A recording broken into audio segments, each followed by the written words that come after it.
With that being said, hello, welcome back to the next episode of the Self-Development Tactics podcast. And today we're once again going to go through the summary. And it's basically like a book notes article by the civils.org site. The link is as always down in the description. But it's going to be about how to talk to anyone. It's an amazing book. It is the 4th episode, I guess. No, it's the 5th. I'm not quite sure. It is something. I've already went through just a bunch of it, but it is an amazing thing. It's an amazing book with amazing tips and amazing thoughts and amazing stuff. So we're going to see after the intro, as always. And I've actually also had a look at it. And by the way, I hope that the audio is fine. As you can see, I'm using a different phone at this point in time because I'm a little bit concerned with the whole cable thing and the cable problem that I'm having with, Indeed, just the cable being broken or something. And there's just some switch, so that sometimes the thing is working, sometimes it's not working. And this is a little bit of a fucked up thing. I hope that therefore the audio is fine. I don't know if it is better. It might be better. It might also be a little tiny bit worse, but I try to edit it in a very good way. But yeah, as you can see on the left side, I have had a look at it and I have found out where I've started or stopped yesterday. So we're gonna get from this point on. How to be you thirsty to gain their respect and affection. You thirsty, you fisty.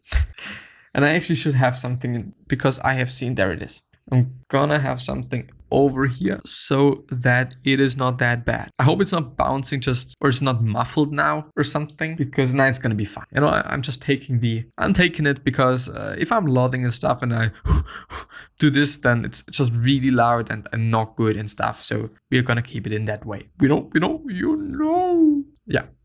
How to be you first to gain their respect and affection. Technique, communication. Communication. Start every appropriate sentence with you. It immediately grabs your listener's attention and gets a more positive response because it pushes the pride button and saves them having to translate it into me terms. When you sprinkle you as liberally as salt and pepper throughout your conversation, your listeners find it an irresistible spice. Yeah.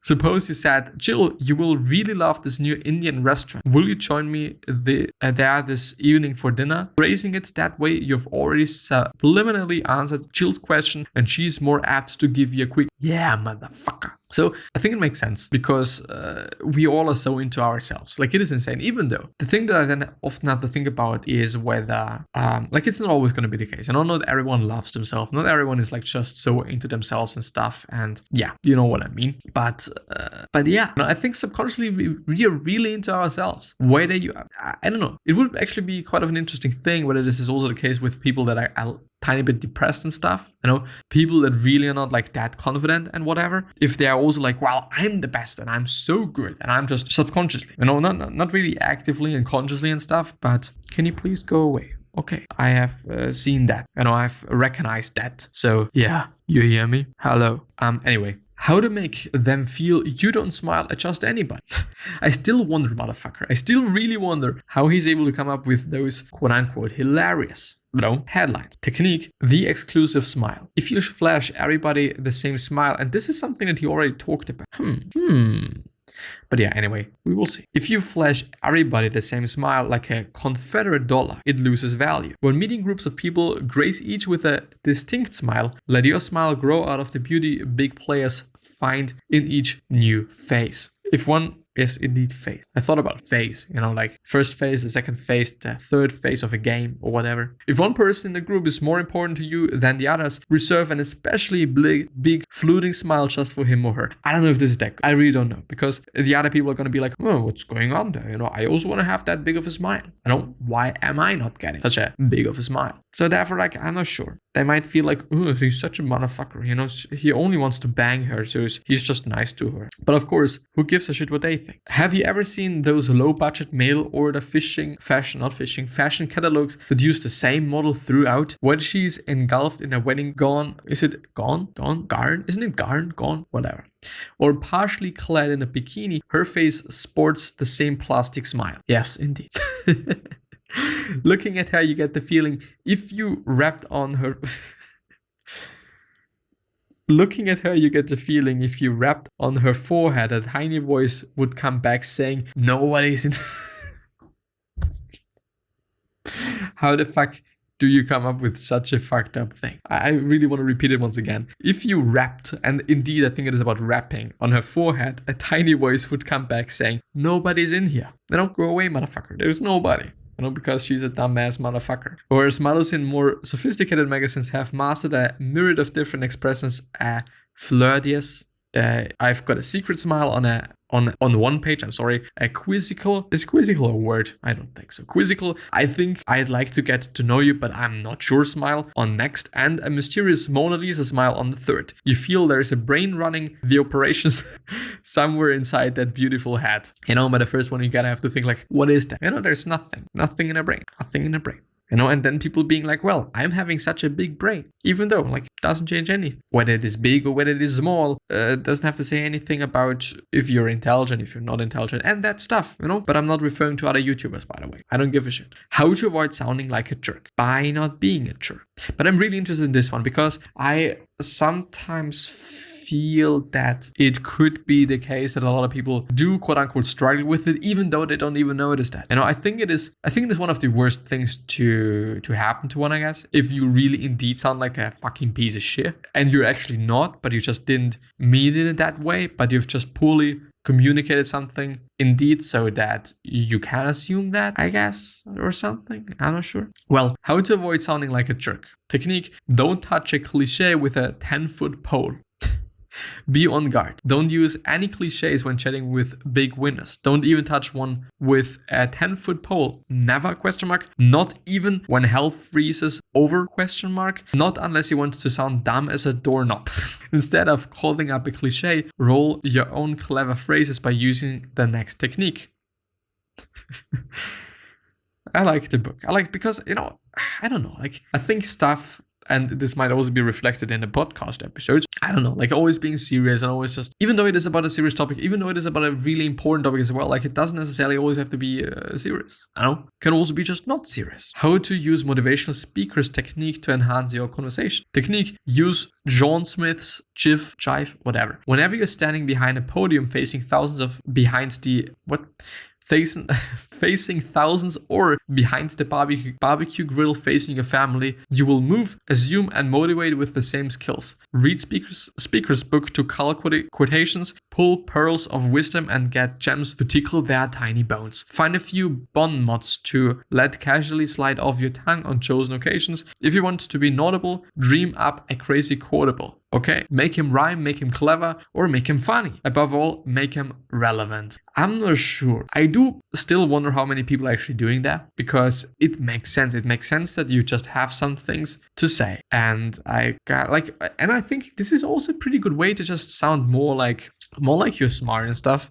Because if you are, then if you read a lot of stuff, if you consume a lot of stuff, then you also know a lot of stuff, and you probably also know a lot of quotes, a lot of facts, a lot of whatever, what he's actually referring to and what he's talking about. So people might also assume that you're well read and smart and intelligent because you know such a lot of things. Whether they are necessary or not, you know them, which is good, I assume.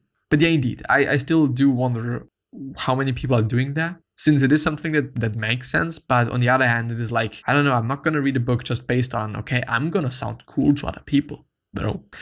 Have I done this before? I'm not quite sure, actually. Nah, I wouldn't say so. Even though sometimes I just see myself just thinking in that way, okay, I'm going to do this and I'm going to do that, because if I once say it, then I'm going to feel good about myself. For example, as it is with waking up really early.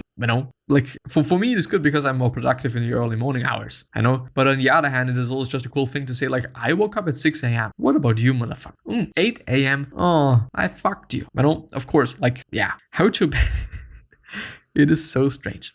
How to banter like the big shots do. Big winners tell it like it is. Which, by the way, I think is always good. And I've been talking about it, and I will always talk about it. I think honesty, whatever it is about, is good. Technique: call a spade a spade. Don't hide behind euphemisms. Call a spade a spade. That doesn't mean big cats use tasteless 4-letter words when perfectly decent 5- and 6-letter ones exist. They simply learned the king's English and they speak. Here's another way to tell the big players from the little ones just by listening to a few minutes of their conversations. Big cats aren't afraid of real words. If somebody is rich, big cats call it rich. Little cats substitute the word with wealthy. Yeah, even though I'm not sure. Like, I think this just also just comes up to your surroundings, with whom you're talking, and just all these things. You know, if you just really know that, I don't know, the other person also uses wealthy, then I'm also going to use wealth, not going to use rich. Quite, maybe. You know, so there's multiple reasons why I think we are doing things, whether it is subconscious or conscious. There is always a reason. How to avoid the not always. Not like there's just so many things that we're just doing because we feel like doing them, and it's also not bad. Like I think that I'm really intuitive and which, you know, may or may not be good. Sometimes it's not good, and in just various situations it's how to avoid the world's worst conversational habits. Technique: trash the teasing. A dead giveaway of a little cat is his or her proclivity to tease. An innocent joke at someone else's expense. An innocent joke at someone else's expense may get you a cheap laugh. Yes, indeed. Nevertheless, the big cats will have the last one, because you'll bang your head against the glass ceiling they construct to keep little cats from stepping on their paws. Never ever make a joke at anyone else's expense. You will wind up paying for it. Deal. And I do also have to think about it lately even more, because I tend to do something like that, to really be honest. And because I know that the other person is going to find it funny. I know it's going to be a hilarious thing to say. But really, really recently, actually today, I've just found myself being like, no, I'm not going to do it. I'm not going to say it. Even though I know that it is going to be funny. I know that the person or the people, they're gonna find that funny and hilarious and stuff. You know, fuck you, motherfucker. No, I don't appreciate that. I hope everything is gonna be good. Fuck you if you just break now. I mean, I still have the audio, which is a good thing. So I'm gonna use the audio without the video, but it is fucked up because I wanna have the video. So yeah, I think, yes, indeed. Don't do that. It's not a good thing. Don't do that. Doesn't make any sense. Let's not do that. How to give them the bad news and have them like you all the more. Technique: it is the receiver's ball. A football player wouldn't last 2 beats of the time clock if he made blind passes. Yes, indeed. A pro throws the ball with the receiver always in mind. Before throwing out any news, keep your receiver in mind. Then deliver it with a smile, or a sob, not according to how you feel about the news, but how the receiver will take it. Yes, indeed. And I've seen this as well. I don't know if we just not all have seen that. You know, some of us definitely not, but some of us definitely have seen that. But if you are really happy about something, but you know the other person is going to be maybe jealous, maybe you want to just call it something else, but you know what I'm referring to, then you're going to talk about it in a different way than quote unquote normally. Also, if you know that the other person is in a really bad mood and it is just something even worse for them, then you're also going to present it in a different way. Yeah, I think it just really makes sense to always think about the other person when you're just talking to them, that you're not a fucking asshole, you know, quite. How to respond when you don't want to answer and wish they would shut the heck up. Well, technique: the broken record. Whenever someone persists in questioning you on an unwelcome subject, simply repeat your original response. Use precisely the same words in precisely the same tone of voice. Hearing it again usually quiets them down. If your rude interrogator hangs on like a leash, your next repetition never fails to flick them off. Yes, even though, like, I think you could just also say, like, you know, I don't want to talk about that, please. You know, it's just, you know, let's talk about it just tomorrow, the next day, just on whatever day, but not today. But of course, like, if you just, like, this is really a sign that you don't want to talk about it. Like, and it is a good sign as well, but I don't know. Not how I'm gonna do it, I think. How to talk to a celebrity. Technique: big shots don't slobber. People who are VIPs in their own right don't slobber over celebrities. When you're chatting with one, don't compliment her work. Simply say how much pleasure or insight is given you. If you do single out any one of the star's accomplishments, make sure it is a recent one, not a memory that's getting yellow in her scrapbook. If the queen bee has a drone sitting with her, find a way to involve him in the conversation. Yes, indeed. It's always a good thing. Like, there's nothing more that I quite hate. Like, of course there's more, but it's always feeling so bad. If I'm talking to somebody and somebody else is just besides me and it's just standing there and waiting till we have just finished to talk, it's a fucked up thing. Like, it just makes sense to incorporate the other person into the conversation as well. It just makes sense. It is a good thing. It really does. It really does make sense.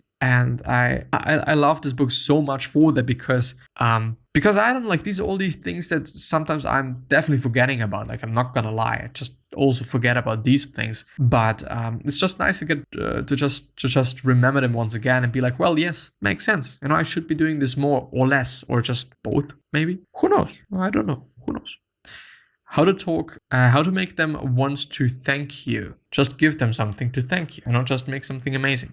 Technique: never the naked thank you. Never let the phrase thank you stand alone from A to Z. Always follow it with what the fuck? Always follow it with for. From thank you for asking to thank you for sipping me up. How to make them want to thank you. Yes, indeed, I think it makes sense. Like just saying, yeah, thank you. It is something different. It's something different than saying, yeah, thank you for your service. Thank you for doing what you're doing. Thank you for just, thank you for helping me. Like, I really appreciate that. And stuff like that. I think it makes sense. I don't know why, but I think it just makes sense.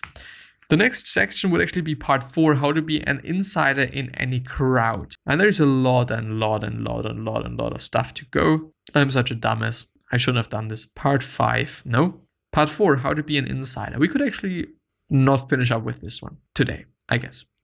Kind of please.